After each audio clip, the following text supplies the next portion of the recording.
was behind me. Do you want to move? No, I'm fine. Oh, that's the. I didn't know it was moving. I thought it was just a. No, that's the. We can turn off the video. In fact, let's just do that. So. So what else did you find out, Dawn, about nominations and? The nominations, let me get back to that. He asked how old he was. It was, he was 2 years older than she. So he was 36.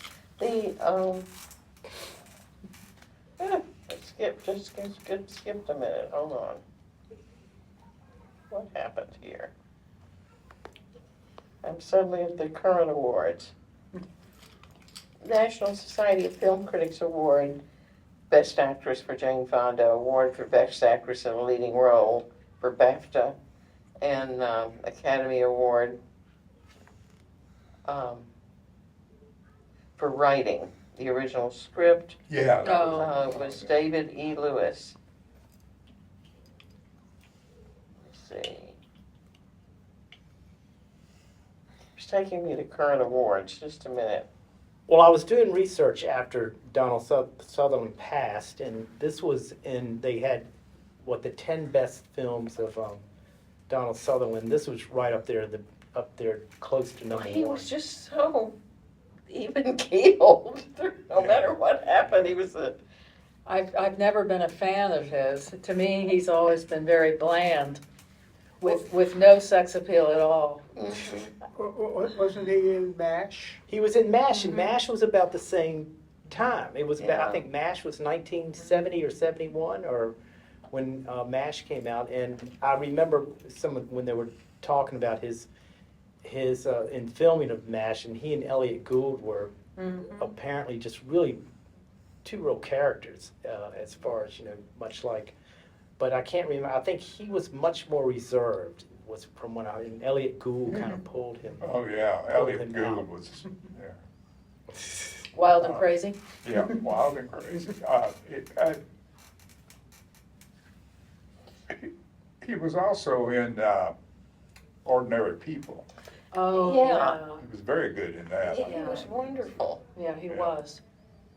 But again, he was the even-tempered one. Right. So. Well, the one I had considered picking out, because Don't Look Now we don't have the film rights Yeah, you to mentioned that. it. We could if we had a large number of people, I could justify going to the Friends and saying, could you give us, what was it? It's probably about $200 to do it. Or we could just sneak it in and not tell anybody, since we're not advertising it. Yeah. Well, I think you could, isn't it on Criterion?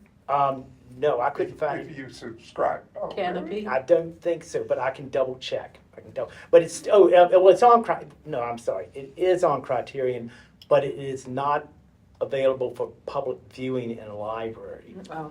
Oh, really? But you see, part of that whole public viewing is being able to advertise it and all that. And if we just agree, we're all just kind of like family here. We could actually do that with those. And I am actually seriously considering this, because I like the format of just keeping the group like this instead of putting big ads at it, especially if it allows us a little more elbow room.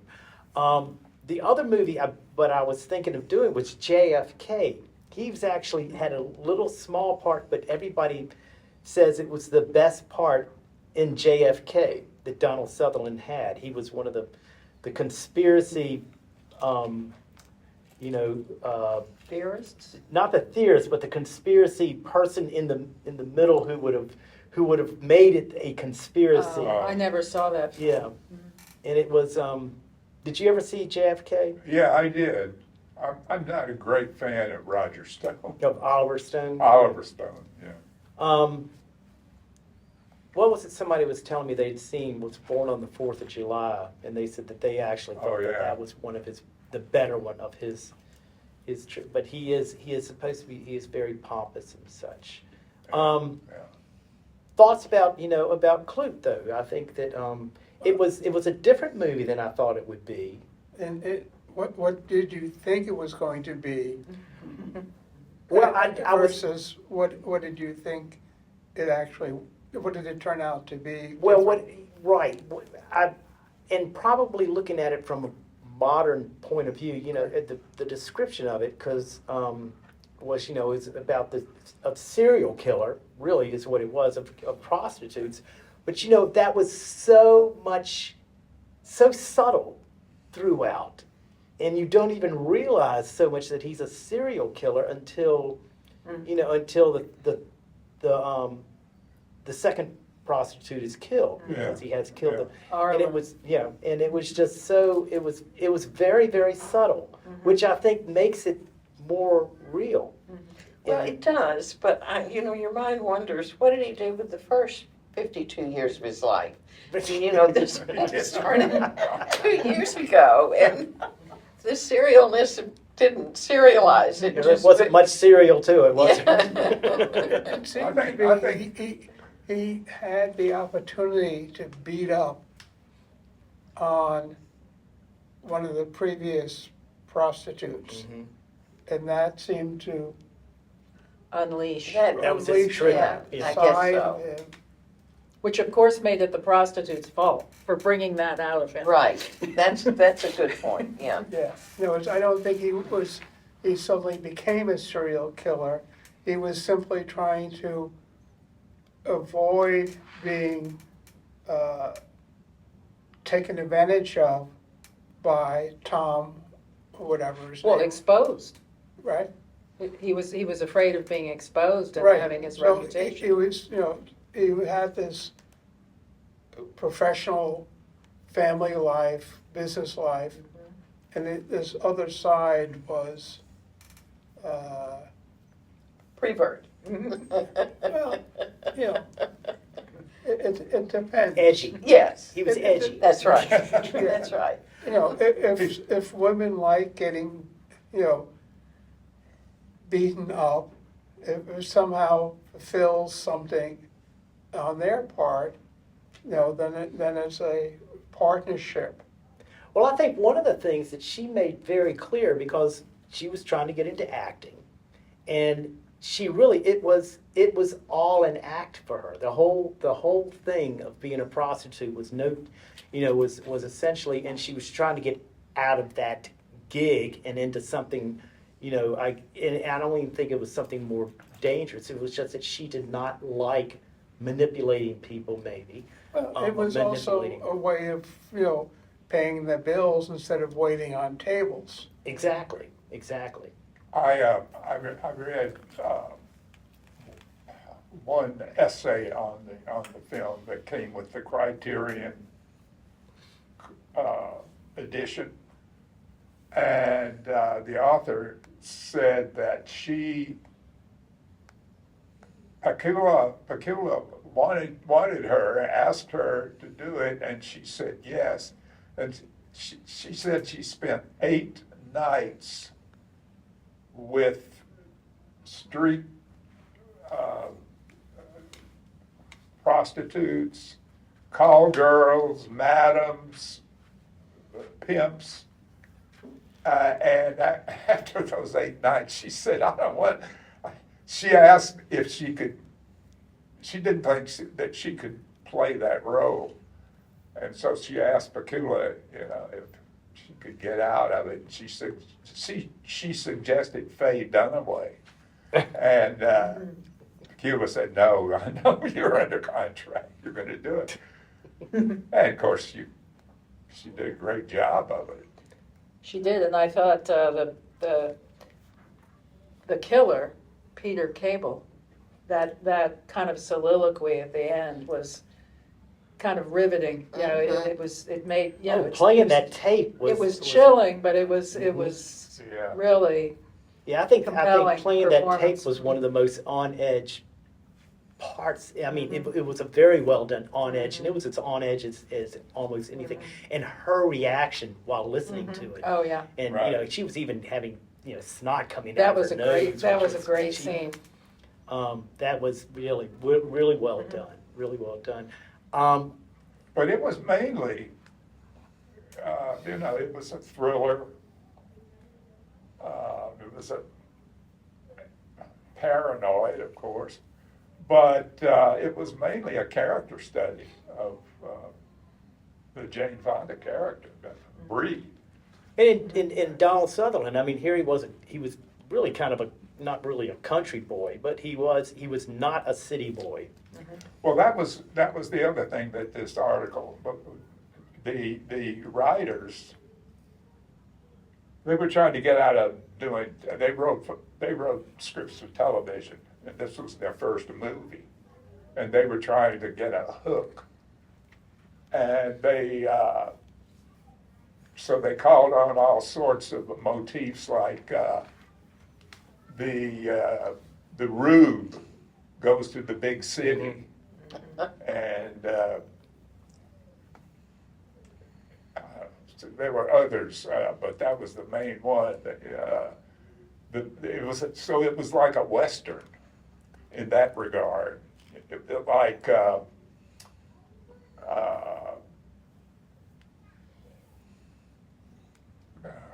Blazing Saddles. Mm-hmm. And like, the Rube goes to the big city, and also there was a Clint Eastwood movie where he comes to New York as a deputy. And Oh yeah, sort of like right. McLeod and all of those. Yeah. Yeah. McLeod was one of So another that one was like that was their main hook, and they added these other things, and the script was so long that Kula had to cut it back, Oh really? and he wanted to keep. He started out wanting to keep the main hook about the Rube coming to the big city, and the more he cut, the more he was cutting that out and concentrating on the Jane Fonda role. So it did. It became a character study. It was She never. was great at it. She was. It was never clear to me, though, why Peter Cable, the murderer, hired a detective to Expose investigate himself. the crime or the missing person case.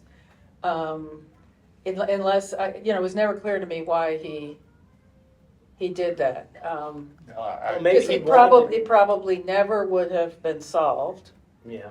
and he never would have been a suspect. Yeah. He never would. So why do it, I guess they were the same company, and the guy who disappeared Tom? was of some importance in that company. So I guess they had some obligation, Mm. but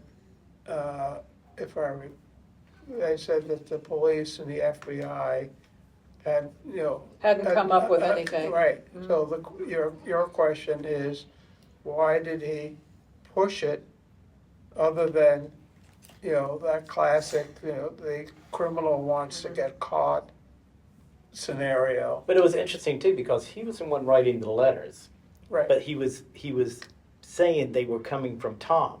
right. They were coming from Tom, and his wife was sitting there going like, "That's not him.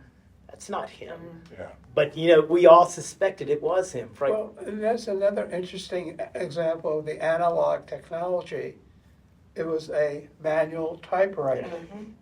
So they talked about how letters were struck. And the margins and Well, the margins you can change on an electric typewriter, but the swap of the the letters. actual Yeah, he swapped the HTE. The H and the T. HTE. right. So that was another of the analog. If he only had Word, it would have corrected it for him. oh, but then he would have left a trail on his computer. I guess as an executive in that company, as Tom's boss, he felt like he had to make a show of being concerned and pursuing the case, but he asked someone the Rube, who had never been to the city and never investigated a murder, Right. someone he thought couldn't possibly solve the crime. But he was stalking him the entire time. He was stalking him the entire Yes. time, and I mean, I'm not sure if that was part of his, whole point Hang of up, having him. yeah. Yeah, I mean, it Oh. seemed like that was part of how he wanted to control it. I mean, you really, in some sense, I get, and this is dawning on me now, she wanted, she talks about as a prostitute, she could control the Johns, and that's what she did. Even when she and Donald Sutherland was John, what's his name, right? John Klute. John Klute. When she had sex with him, she just says, "Oh yeah." She said, "Oh, I never come with Johns," in which I thought was such a demeaning, because I mean, you really did think she was vulnerable. She came down, but it's like, oh, she manipulated that entire scene Yeah. when she came downstairs, and so I thought that was cruel. It was. That was really cruel to him, and it was but he still never veered from his I guess his innocence Yeah. in it, and and it was very interesting too. Before they went to the market, and she goes, "You're not going to get hooked on me, are you? You're not going to have to get hung up on me, are Right. you?" And And of course, she acknowledged all of that Mhm. to her shrink. Yeah. I'm mean to him, and he accepts it. He just keeps. So how do you, one of the things I was wondering about watching it and curious about was how I mean, today, taken in comparison to women's issues of that day, to women's issues of today, and how they have overlapped, what some of the major differences you might find in them. I mean, it was I think it was a woman's movie. Do you think it was a woman's movie in a way? It was like, because she was the main character, she was the main point of focus. But would it? I mean, and were all the men kind of just like asides and fill in? They were. I mean, I didn't see it that way. you didn't think it was a woman's. She was driven, the most developed character. right. She was. And the most complex, because Mhm. she could be cruel and manipulative, but she could also be, very vulnerable and sympathetic. So Well, she was vulnerable, I think, from the very start. Yeah. She really did. She showed how vulnerable. And in fact, even when she did that scene where she acted, and the director said, "Oh, nice accent," and it was sort of like, and I thought, that's pretty. I was thinking, yeah, she's trying to be Irish here or something, or it was supposed to be French. I think is when it comes out. Then, so anyway, it was just. I felt like she was very vulnerable throughout, and she was. Well, but she's also vulnerable as trying to be an actress and going out on all these tryouts and being rejected, or being a model and being rejected. I mean, it's really a very difficult life. And this is New York City in probably 1969. I mean, it came out in 1970, so this is like New York City in 1969, and it's got to be it's no Mecca except for Right. except for really the down and outers. I thought one of the most powerful scenes in the film was when Bree is flipping through the photos, the police photos of all the dead yes. prostitutes. I think that was probably one of the most, because you could see she was. I mean, well, you didn't even have to look at her. All you had to do was see each of the photographs, which just you knew. Drawer after drawer. I know it, and it was that was haunting. It really was. It was haunting, and when she walked away from that, I felt like. But he was always, John Klute's character was always just kind of, he seemed to be very removed throughout until they went to the market. I felt like, he was kind of vulnerably taken in by her, with her saying she could manipulate any of her Johns, which is interesting. His name was John. I hadn't thought about that.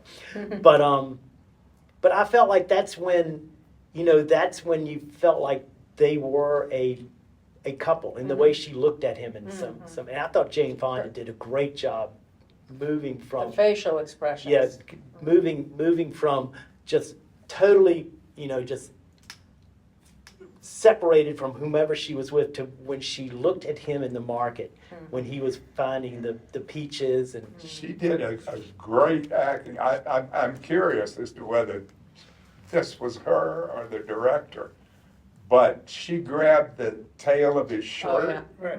and was following, oh, I didn't catch that. following him. As they were leaving the around. market. Okay. And I said, did she do that, or did the director do that? Well, Very so childlike. Yeah, So she was making an attachment right, exactly. to him. And I guess they were no longer, since the mystery was solved, they now were no longer in a professional relationship, but they were an actual two people in a relationship. And, but I thought the film was just interesting in terms of how difficult it must be or have been a call girl or an escort or a prostitute. She may have talked about feeling in control, but she was all these strange people and their strange, unpredictable behaviors, and that whole relationship, not having ever had that direct experience, but Well, I mean, they talked at the very beginning. They laid the groundwork, saying that the prostitute in New York had 700 clients a year, which is over 2 a day. I know, or almost 2 a day. Maybe they took Sunday off. Well, that's another thing. This is being sort of nitpicky, but I can totally understand that with 600 or 700 Johns a year, of course, the faces would all just blur together. But Peter Cable was the only one who beat her up, and the only one she was really afraid of. So you'd think she would have remembered him very clearly, Yeah. and yet she wasn't. She was just as hazy about him as she was on all the others. Except that last scene where she sees him in the garment factory, Yeah, and his then- face on the other side. And Yeah. that was that whole- chilling too. Yeah, that whole scene was just nerve-wracking. And her escape from her busting out with Donald Sutherland was the retreat to Rory.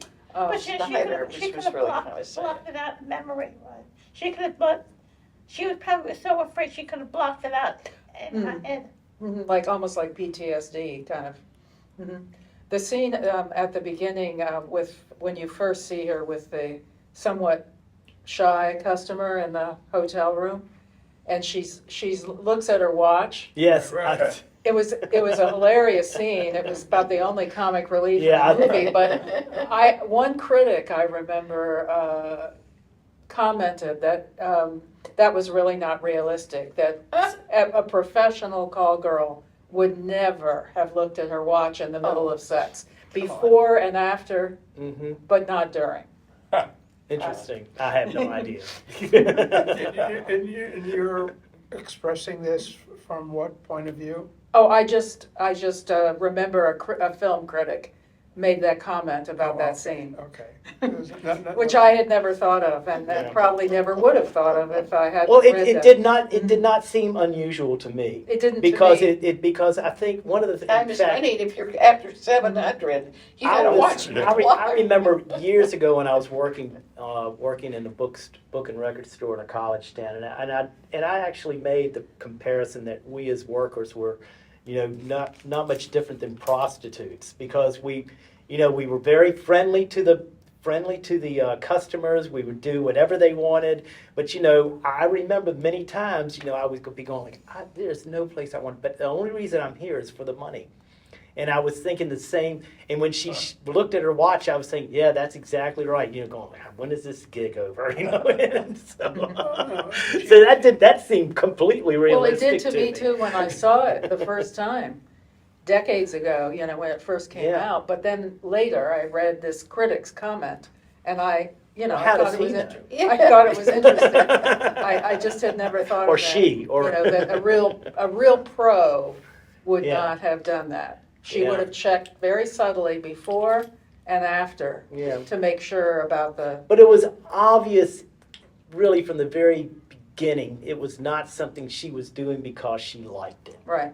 It was Well, obvious. she liked was- the control. She liked the control, Or the- but she wanted. But it was essentially just so she could make the Sure. the $50. She called her friend and Mhm. said, I need $50. I need some money. And so it was interesting that she lived above a funeral. Yeah, that was great. That was a nice touch. That was very. I loved that. I Yeah. saw that. I thought, and I thought, I bet that's. And even the set in there in her apartment was just classic. I mean, the refrigerator. I was thinking, that refrigerator is probably 30 years old in that scene, and it's like, and I was thinking how.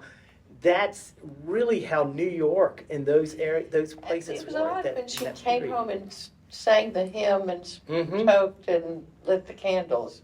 That was peculiar. Yeah, I didn't really get that. Well, maybe that was her. Maybe that was giving her her background. She came The from only that. clue. It was a Yeah. hymn. She was singing a hymn, Mm-hmm. Yeah. and maybe that's what it was. Maybe she was really had the same kind of background as John Klute did, Mm. possibly. I don't know. It was weird. Mm-hmm. It was weird. Not that she was sitting there drinking wine and smoking a joint at the same The time. hymn. The hymn. Yeah. But the hymn was just very odd. When Klute was first interviewing her, he asked her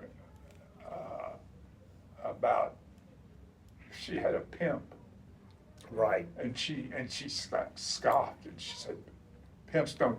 Oh no, They take your money. if she met, Yeah, they all. if she knew someone through a pimp or something, Yeah.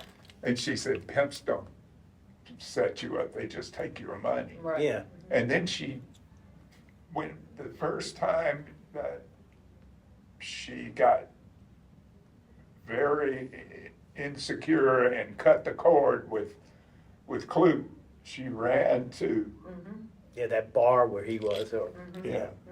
That Roy was Scheider. Roy Scheider, yeah. That was a memorable performance too. He was good, and I kept looking at him. I was thinking, in a few years he's going to do Jaws, and I was also wondering where he did his, what was the one he did, Sorcerer, the one where he was delivering nitroglycerin at one, but he did all these really odd roles. In fact, All that Marathon jazz. Man, He was in all that jazz. all that Yeah, jazz, all that Marathon jazz. Man that he had done, and he was such a great actor. I really Yeah. think He he was. was. But and then I saw, and then Edith, Oh, yeah. she was totally Edith. She was totally Edith. So I was impressed. Which with one the, was that? I'm sorry. I guess it's who? In the Garment Factory. in the Garment Factory. the reception. Oh, that we did one. Edith. Yeah, Okay. Edith Bunker. Okay. And okay. and I'm thinking this must have come. I guess when did All in the Family? When was that Oh, that must have been. Was that 72 when that? Early 70s, Yeah, but it wasn't night. Yeah, so she was. This was a around the early. same time. I didn't recognize her. Yeah, Even that voice, that screechy voice. but I just actually I like the movie a lot more as we're discussing it. I feel like especially the coattail. I hadn't heard it. I don't know that it would be made this day, but it was certainly No. in its time. It was Well, Really? But now, why do you say it wouldn't be made today? Or if it was made today, how would it be different? I think there would be more action. The violence would have been more Yeah, graphic. Yeah. Klute and would be a her- superhero. Her redemption would never have Spider-Man. occurred the way it did. I don't think she would have been redeemed as the wife of Donald Sutherland, or the Well, lady really going don't know. on. I don't think she necessarily. She was going off with him, but I don't know how long because I remember that scene. I do remember in the theater, That's the one scene I remember. The one I at the remember end. the when The one at the they're end, well, packing up and right leaving? when she was walking out That's and the one talking I about, remember. well, I don't know, we're just going to go, and she just makes that, and I remember because it. And I had forgotten he jumped through the window like that. Yeah, me too. I'd completely forgotten that. It's amazing he didn't take her with him. Mhm. That's what I was thinking. That's But- what I was surprised too. What's that? When Peter Case's character jumped Cable. out the Gable, Cable. jumped out the window, Right. and and he instead of, and it's a good thing it was up more than just one floor. I mean, because I wasn't really convinced. I didn't know, but it was up an elevator, so we know it was up That was several We're floors. looking so. way down that shaft. Yeah. Anyway, so What about next? that's what I was going to say. Next month we will do another. We will do, and I'll send out some suggestions. So y'all send suggestions to me, and like I said, I want this to become something that we generate within, and I feel like it works fairly well. Walter, you are I think so. you are the maestro of the ongoing film club. I think it works nicely. I'd like to build Yeah. the group. I'll send the recording of this out to everyone. This way, When I'll you say everyone, you mean everyone on the who mailing was list. in that original film? film Well, club? well, in the right, is that I have a list who say they still want to be part of it. So okay. I will send an audio out to them and saying, "This is our discussion. Wouldn't you like to be here?" So The other question, you might, people who might not be able to come on a weekday from Right. 1 to 4, ask them if they have any, if they listen to the audio, if they have any other comments that they'd Right, like to send exactly. them back to you, and, at least we can get some. Well, actually, with a blind carbon copy, which is the way we do it, is if you do a reply all, it will go out to everyone, and I will put that in as a note so you can. I think the fourth Thursday's the 22nd. I am away that day. Well, we'll find it. Okay, we'll find it. Okay, I would love it because that would be 1/6 of our. That's a 30 I'm people. So so- we get to feel obligation. I'm surprised that more people from that original group that Yeah. had, we used to have a pretty big crowd. Yeah, And then most of them continued via Zoom then during the pandemic. I'm surprised they haven't been what attending, but happened. maybe they're not retired yet.